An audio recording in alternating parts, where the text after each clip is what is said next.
안녕하세요, 청취자 여러분. 혹시 그런 말 들어보셨어요? 목표는 무조건 10배로 잡아라. 아니면 연봉 1000억 정도는 꿈꿔야 부자가 된다. 자기계발서나 성공한 분들 인터뷰 보면 꼭 나오는 얘기잖아요. 그런데 오늘 저희가 같이 파헤쳐볼 유튜브 영상 하나가 바로 그 통념에 아주 그냥 시원하게 태클을 겁니다. 그래서 오늘 저희의 미션은 이거예요. 단순히 돈 버는 기술 이런 걸 배우는 게 아니고요. 나는 왜 돈을 원하는가? 이 아주 근본적인 질문부터 시작해서 풍요로운 삶으로 가는 전혀 다른 지도를 한번 그려보는 겁니다. 핵심은 딱 하나예요. 포커스를 더 많은 돈에서 더 많은 시간으로 옮겨보는 거. 이게 말은 쉬운데 생각보다 훨씬 깊은 얘기더라고요. 네, 그 지점이 정말 흥미롭죠. 이 영상이 우리한테 던지는 질문이 바로 이거예요. 만약 당신의 목표가 연봉 1000억이 아니라 분당 2만 원이라면 어떨까요?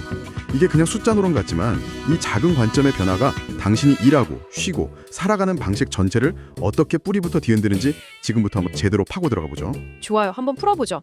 영상은 말씀하신 대로 10배 법칙, 그러니까 연봉 1000억처럼 엄청나게 큰 목표를 세우라는 조언부터 비판하고 들어가요. 들으면 가슴이 웅장해지고 뭔가 될 것 같잖아요. 그런데 이 영상은 거기에 아주 치명적인 함정이 있다고 경고합니다. 그런 목표를 세우는 순간 우리는 자신도 모르게 내 시간을 갈아 넣을 각오를 하게 된다는 거죠. 그게 바로 무의식적인 대가인 거죠. 연봉 100억이라는 목표를 딱 들으면 우리 뇌는 즉각적으로 이건 보통 노력으로는 안 되겠구나. 하루에 한 18시간씩은 일해야겠다. 이런 계산을 바로 시작하거든요. 영상의 주장은 그런 거대한 목표가 결국 우리를 번아웃이라는 막다른 길로 몰아넣는다는 겁니다. 어찌어찌 잠 줄여가면서 목표를 달성했다고 쳐요. 그럼 행복할까요? 오히려 그 소득을 유지해야 한다는 압박감에 멈출 수가 없게 되는 거예요. 그럴 수 있겠네요. 내가 잠깐 쉬면 이 돈이 끊길까 봐, 내 자리를 누가 채갈까 봐 불안해서 계속 달려야만 하는 그런 상태요. 네, 바로 그거죠. 결국 돈은 잔고에 찍혀 있는데 그걸 쓸 시간도 마음의 여유도 없는, 애초에 돈을 벌려던 이유가 사라지는 아이러니가 생기는 거네요. 정확합니다. 그래서 영상이 아주 날카롭게 질문을 던져요. 그게 정말 당신이 원했던 인생인가요? 라고요. 돈의 노예가 되려고 부자가 되기로 결심한 사람은 아무도 없으니까요. 바로 여기서 이 영상의 첫 번째 반전이 나옵니다. 정말 기발한 생각의 전환인데요. 연봉 100억이라는 뜬구름 잡는 목표 대신에 아주 구체적인 목표를 제시해요. 바로 분당 2만 원을 버는 사람이 되라는 겁니다. 사실 계산해보면 분당 2만 원이 1년에 약 105억 원이라서 거의 같은 금액이거든요. 맞아요. 그런데 이게 뇌에 주는 충격은 완전히 달라요. 그렇죠. 연봉 100억은 너무 거대해서 현실감이 없지만 분당 2만 원은 당장 와닿거든요. 이 관점을 장착하는 순간 세상이 다르게 보이기 시작합니다. 당신의 시급은 120만 원이 되는 거고 의미 없이 흘려보내는 30분은 60만 원짜리가 되는 거죠. 별 생각 없이 참석했던 비효율적인 회의 1시간이 120만 원을 그냥 버리는 행위가 되는 거예요. 와, 그렇게 생각하니까 아찔한데요. 근데 한편으론 이런 생각도 들어요. 모든 시간을 돈으로 환산하면 너무 빡빡하고 스트레스 받지 않을까요? 1분만 멍 때려도 2만 원 날라갔네 하면서요. 영상에서는 이런 함정에 대해서도 얘기하나요? 그거 정말 좋은 질문이에요. 영상은 그 지점을 놓치지 않습니다. 이건 모든 순간을 돈으로 감시하라는 뜻이 아니에요. 오히려 그 반대죠. 목표를 분당 가치로 바꾸면 우리의 관심사가 얼마나 오래 일할까 해서 어떻게 하면 같은 시간 안에 더 높은 가치를 만들까로 자연스럽게 이동한다는 겁니다. 즉, 노동시간의 양이 아니라 질과 효율에 집중하게 만드는 장치인 셈이죠. 그리고 이게 우리가 궁극적으로 원하는 것, 바로 자유로운 시간과 직결된다고 설명합니다. 그러니까 돈을 쫓는 게 아니라 시간의 주인이 되는 방향으로 생각이 바뀐다, 이 말이군요. 이 지점을 명확하게 보여주려고 영상에서 정말 극단적인 선택지를 하나 주더라고요. 청취자 여러분도 한번 들어보시고 뭘 고를지 생각해보세요. A는 하루 16시간씩 뼈 빠지게 일하고 연봉 6억을 버는 삶. B는 하루에 딱 1시간만 일하고 연봉 4천만 원을 버는 삶. 당신의 선택은 뭔가요? 이 질문을 던지면 대부분의 사람들이 잠시 고민하다가 A를 선택한다고 해요. 솔직히 저라도 연봉 6억이라는 숫자에 먼저 눈이 갈 것 같아요. 몇 년만 빡세게 고생하고 은퇴하면 되지, 이런 생각으로요. 맞아요. 저도 무조건 A죠. 4천만 원으로는 솔직히 풍요롭다고 말하기 어렵잖아요.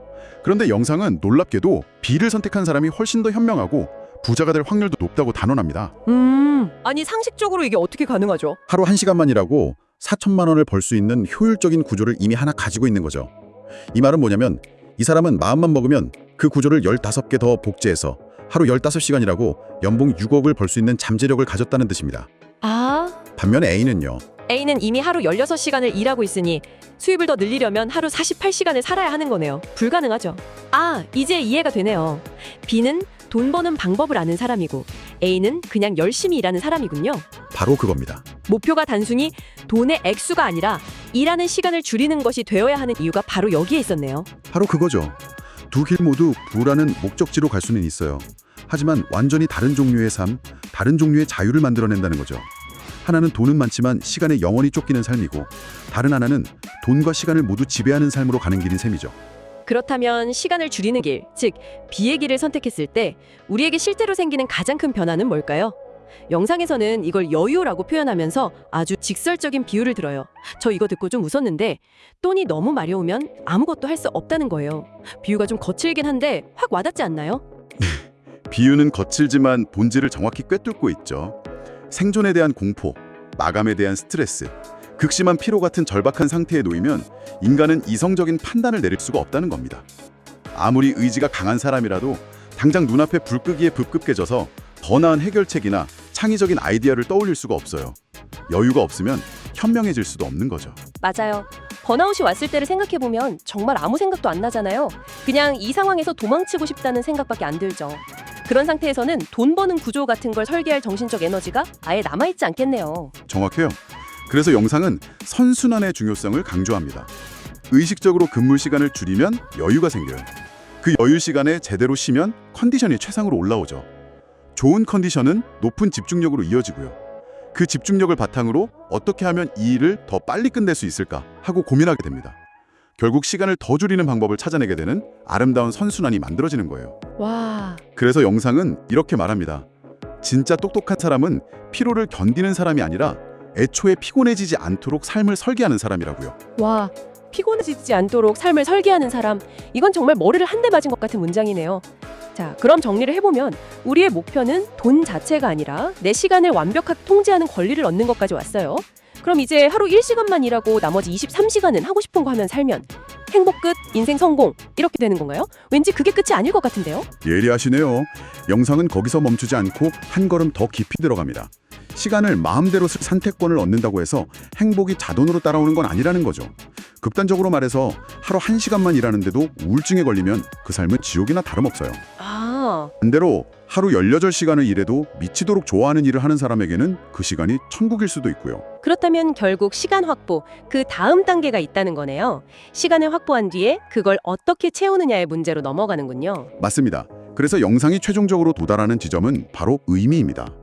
우리가 하는 모든 행위, 예를 들어 방 청소를 하든 우주 로켓을 개발하든 그 행위 자체에는 어떤 절대적인 가치나 의미가 없다고 말해요. 의미란 우리 인간이 그 행위에 부여하는 일종의 라벨일 뿐이라는 거죠. 행위 자체에는 의미가 없고 우리가 붙이는 라벨이다. 이게 좀 어렵게 들리는데요. 좀 더 구체적인 예가 있을까요? 영상에서 축구 얘기를 드는 게 아주 절묘해요. 한번 생각해 보세요. 축구라는 스포츠의 본질이 뭔가요? 그냥 20명 넘는 어른들이 공 하나를 발로 차서 그물망에 집어넣으려고 막 뛰어다니는 거잖아요.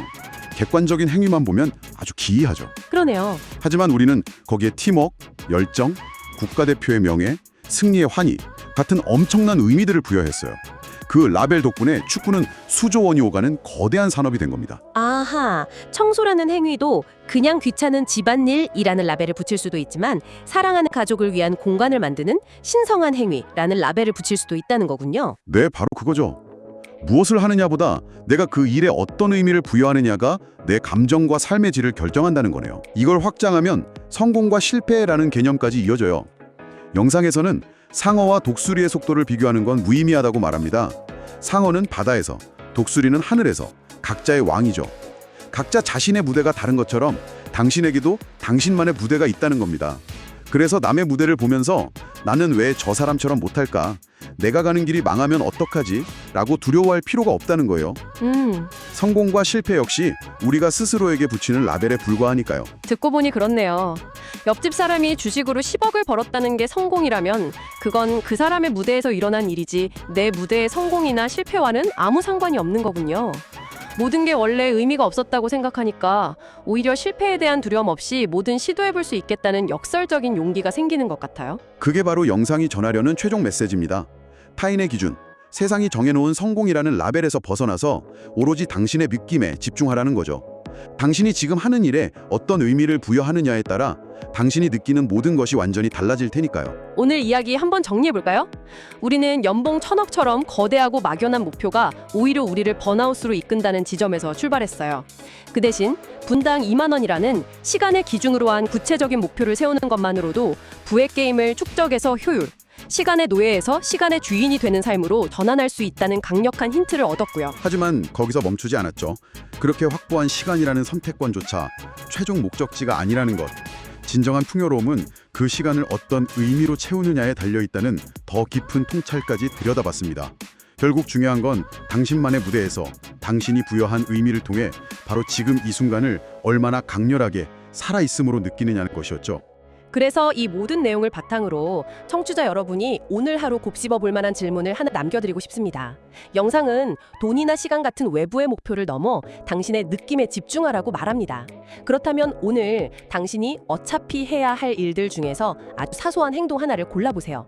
그리고 거기에 당신만의 특별한 의미, 거창하지 않아도 괜찮아요. 그런 라벨을 한번 붙여보는 건 어떨까요? 그 행동을 통해 바로 이 순간 살아있음을 가장 강렬하게 느낄 수 있는 당신만의 방법은 무엇일까요?